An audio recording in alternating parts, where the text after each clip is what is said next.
झनक और बा के बीच का तनाव अब एक नए मोड़ पर आ चुका है। झनक ने बा को एक बड़ा सबक सिखाया है और अपने विचारों को खुलकर रखा है, जो बा के लिए बिल्कुल नया था। झनक अब अपनी और प्रियांशी की सुरक्षा के लिए संघर्ष कर रही है और इस संघर्ष में वह अकेली नहीं है। जब झनक को पता चलता है कि बा ने प्रियांशी के डांस करने पर गुस्सा किया है, तो वह अपने अधिकारों के लिए खड़ी हो जाती है। झनक कहती है, डांस करना एक कला है, न कि कोई गुनाह। इस पर बा और भी ज्यादा गुस्से में आ जाती है।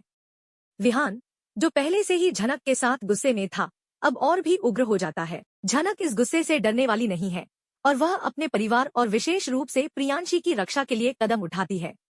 झनक अब ठान लेती है कि वह प्रियांशी की जिंदगी को बा और उनके पुराने विचारों से बचाएगी और वह प्रियांशी की शादी को भी इस उम्र में नहीं होने देगी। झनक की यह धमकी बा को और भी परेशान कर देती है। वह झनक का हाथ पकड़कर उसे घर से बाहर निकालने की धमकी देती है, लेकिन झनक जवाब देती है, मैं इस घर की बहू हूँ और मैं यहाँ से कभी नहीं जाऊंगी, क्योंकि मेरा बेटा यहीं पर है। झनक का यह साहस बा के लिए एक बड़ा झटका होता है और बा समझ नहीं पाती कि अब क्या करना चाहिए। लेकिन झनक के सामने कोई भी कदम उठाना बा के लिए मुश्किल हो जाता है, क्योंकि झनक अब पहले जैसी नहीं रही और वह अपने परिवार के लिए एक मजबूत स्तंभ बन चुकी है। इसी दौरान झनक की माँ को भी यह एहसास होता है कि झनक क्या कर रही है और वह झनक के समर्थन में खड़ी हो जाती है।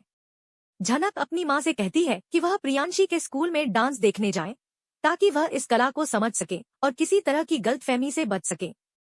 झनक की माँ शुरू में हिचकिचाती है, लेकिन फिर वह झनक के साथ प्रियांशी के स्कूल जाती है, जहाँ प्रियांशी का डांस प्रदर्शन हो रहा होता है। वहीं झनक की जेठानी भी इस पूरे घटनाक्रम से चौंकी हुई होती है। झनक की जेठानी ने यह महसूस किया कि अगर बा को यह बात पता चली तो वह उसे घर से निकाल सकती है, इसीलिए वह डांस देखने नहीं जाती। यह सब जानकर झनक हैरान हो जाती है, क्योंकि झनक नहीं चाहती कि कोई अपने विचारों से डरकर अपने अधिकारों से समझौता करे। इसके बाद कुलभूषण को भी झनक का पता चलता है। वह अपने आदमियों से पूछता है कि झनक कहाँ है, लेकिन आदमियों को झनक का चेहरा नहीं दिखता, इसलिए कुलभूषण को झनक का पता नहीं चलता। इस पर कुलभूषण शॉक्ड हो जाता है और वह झनक की खोज में और भी प्रयास करता है। कुलभूषण अपने आदमियों को गुजरात भेजता है ताकि वे झनक का पता लगा सकें, लेकिन झनक के परिवार वाले उसे सामने आने नहीं देते। वह उसका घूंघट भी नहीं उठाने देते, जिससे कुलभूषण को कोई जानकारी नहीं मिल पाती। झनक के परिवार का यह कदम कुलभूषण के लिए एक बड़ा उलझन बन जाता है और वह फिर से अपने आदमियों को भेजने की योजना बनाता है।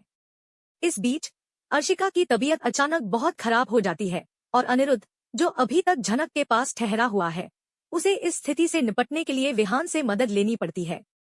वह विहान से कहता है, अवनी और अर्शी भाभी की तबीयत बहुत ज्यादा खराब हो गई है। उनकी सिचुएशन बहुत क्रिटिकल है। अगर तुम जल्दी से आकर उनका चेकअप कर सको तो मुझे बहुत मदद मिलेगी। विहान तुरंत यह कहकर झनक से विदा लेता है कि वह अवनी और अर्शी भाभी का ध्यान रखने के लिए जाएगा। इस दौरान झनक यह समझने की कोशिश करती है कि आखिर उसकी जिंदगी में सब कुछ क्यों बदल रहा है और क्या वह सही दिशा में जा रही है या नहीं। विहान, जो अब तक झनक के साथ था, अब उसे अकेला छोड़कर चला जाता है और झनक को अकेले ही कई समस्याओं का सामना करना पड़ता है। वहीं कुलभूषण अब झनक की तलाश में और भी सक्रिय हो जाता है। वह जानता है कि झनक के पास कुछ महत्वपूर्ण जानकारी है जो वह किसी को नहीं बताना चाहती। कुलभूषण को झनक के बारे में सब कुछ जानने की कोशिश में लगे हुए हैं, लेकिन वह बहुत ज्यादा परेशान है क्योंकि वह झनक का पता नहीं लगा पा रहा है। कुलभूषण का यह प्रयास आगे क्या रंग लाएगा, यह अभी स्पष्ट नहीं है, लेकिन झनक के परिवार वाले इसे लेकर बहुत सतर्क हैं। कुलभूषण के आदमी झनक के पास जाकर उसकी पूरी जानकारी जुटाने की कोशिश करेंगे, लेकिन झनक के परिवार का सुरक्षा कवच उन्हें आगे बढ़ने से रोकने की पूरी कोशिश करेगा। झनक और अनिरुद्ध के बीच तनाव अब और बढ़ चुका है। अनिरुद्ध के मन में झनक के बारे में कई सवाल और उलझने हैं, खासकर डॉक्टर विहान के साथ उसकी स्थिति को लेकर। उसे यह समझ में नहीं आ रहा था कि कैसे विहान की पत्नी अवनी ने इतनी जल्दी शादी की और उस बच्चे का क्या सच है जो वह अपनी पत्नी के रूप में देख रहा था। अनिरुद्ध ने अपनी शंका दूर करने के लिए डॉक्टर विहान से पूछा, लेकिन झनक की ओर से कोई स्पष्ट जवाब नहीं मिला। झनक ने अनिरुद्ध के सवालों को टालने के लिए जानबूझकर अपनी ओर से कोई जानकारी नहीं दी और बस उसे इग्नोर किया। इस सब के बावजूद अनिरुद्ध ने विहान से अपनी शंकाओं का समाधान ढूंढने की कोशिश की। विहान से जब अनिरुद्ध ने पूछा कि कैसे उसकी शादी हुई और इस बच्चे का क्या सच है, तो विहान थोड़े असमंजस में पड़ गए। उन्हें समझ में नहीं आ रहा था कि वह इसे कैसे स्पष्ट करें। लेकिन फिर उन्होंने सब कुछ छिपाते हुए अनिरुद्ध से कहा कि यह बच्चा अवनी का नहीं है और यह लड़की उनकी पत्नी नहीं बन सकती थी। विहान ने इस बात को ध्यान से सुनने के बाद सब कुछ छुपाने का निर्णय लिया, क्योंकि झनक ने उनसे वादा किया था कि वह किसी को यह नहीं बताएंगे कि वह कहां से आई है और उनकी शादी नकली थी। इस वादे को निभाने के लिए विहान ने अनिरुद्ध से सच नहीं कहा और अपनी बात में झूठ बोलते हुए कहा कि उनकी शादी असल में हो चुकी है और झनक उनके साथ शादी कर चुकी है। अनिरुद्ध को यह सुनकर बेहद शौक हुआ, क्योंकि उसे अभी भी विश्वास नहीं हो रहा था कि झनक ने उससे शादी की है और यह सब झूठ का हिस्सा है। वह सोचने लगा कि झनक इतनी आगे कैसे बढ़ सकती है और इतने सारे सवालों का जवाब क्यों नहीं देती। हालांकि अनिरुद्ध के मन में कुछ शक था, क्योंकि वह जानता था कि विहान ने अपनी असली पत्नी के बारे में और सोशल मीडिया पर जो तस्वीरें डाली थी वह सही नहीं थी। यह देखकर उसे यह भी लगता था कि क्या विहान सच बोल रहा है या फिर वह भी कुछ छिपा रहा है। अनिरुद्ध ने जितनी बार भी विहान से सच पूछा, वह हर बार उसे उलझाने के तरीके से जवाब देता था। अनिरुद्ध के मन में यह शक गहराने लगा कि कहीं विहान उसे गलत रास्ते पर तो नहीं ले जा रहा। जब झनक को यह एहसास हुआ कि अनिरुद्ध उसके रास्ते में आकर बार बार सवाल कर रहा है, तो वह काफी परेशान हो गई। वह चाहती थी कि अनिरुद्ध यहाँ से चला जाए ताकि उसे अपनी जिंदगी में कोई और परेशानी न हो। झनक अब खुश थी कि अनिरुद्ध कोलकाता लौटने वाला था और उसे अपने सवालों के साथ उसे परेशान नहीं करेगा। झनक को यह लगता था कि अगर अनिरुद्ध, इसलिए वह बहुत खुश थी कि वह अंत में यहाँ से जा रहा है। हालांकि जाने से पहले अनिरुद्ध ने झनक से एक आखिरी बार मुलाकात की। वह झनक से अपनी भावनाओं को साझा करता है और उसे समझाने की कोशिश करता है कि उसे सच बोलना चाहिए। अनिरुद्ध कहता है, तुम मेरी फिक्र करती हो, तुम्हें अगर कोई परेशानी है तो मुझे बताओ, मैं हमेशा तुम्हारे साथ हूँ।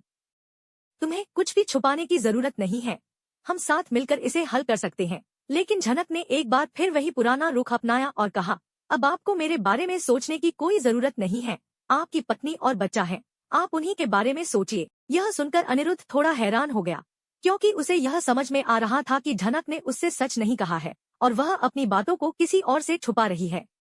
उसी समय डॉक्टर विहान कमरे में दाखिल होते हैं और दोनों की बातचीत सुन लेते हैं। विहान ने देखा कि झनक और अनिरुद्ध के बीच कुछ तो गड़बड़ है। वह नोटिस करते हैं कि झनक ने अनिरुद्ध से बातें करते समय कुछ ज्यादा ही घबराई हुई प्रतिक्रिया दी है और वह अनिरुद्ध को इग्नोर करने की कोशिश कर रही है। विहान को यह एहसास होता है कि शायद अनिरुद्ध और झनक के बीच कुछ गहरा रिश्ता है और यह दोनों एक दूसरे को बहुत अच्छे से जानते हैं। डॉक्टर विहान के मन में यह सवाल उठता है कि क्या अनिरुद्ध और झनक ने पहले कभी एक दूसरे से मुलाकात की थी या फिर उनके बीच कोई गहरा संबंध था जिसे अब तक छुपाया जा रहा है। झनक यह चाहती थी कि अनिरुद्ध जल्द से जल्द यहाँ से चला जाए ताकि विहान को भी कुछ शक न हो और वह उसकी सच्चाई का पता न लगा सके। इसीलिए वह अनिरुद्ध को मिठाई का डिब्बा देती है और कहती है, इसे अपने परिवार में दे देना और आप जा सकते हैं। यह देखकर अनिरुद्ध को समझ में आ जाता है कि झनक उसके बारे में कोई सच्चाई नहीं बताएगी। उसे यह भी एहसास होता है कि वह जिस तरह से अपनी असल पहचान छुपा रही है वह लंबे समय तक नहीं चल सकता। झनक की यह कोशिश विहान के लिए बहुत बड़ी समस्या बनने वाली है, क्योंकि अगर उसकी असली पहचान खुली तो उसकी और विहान की जिंदगी में काफी उथल पुथल मच सकती है। विहान को यह समझ में आ चुका था कि झनक कुछ तो छुपा रही है और अनिरुद्ध के जाने के बाद वह उसे पूरी तरह से समझने की कोशिश करेगा कि आखिर झनक ने क्यों अपने और अनिरुद्ध के बारे में सब कुछ छुपा रखा है। विहान का मन अब पूरी तरह से शंका से भरा हुआ था और उसे अब यह महसूस हो रहा था कि उसके और झनक के रिश्ते में कहीं न कहीं कुछ गड़बड़ है, जिसे जल्द ही खुलासा किया जाएगा। इसी के साथ झनक के जीवन में एक और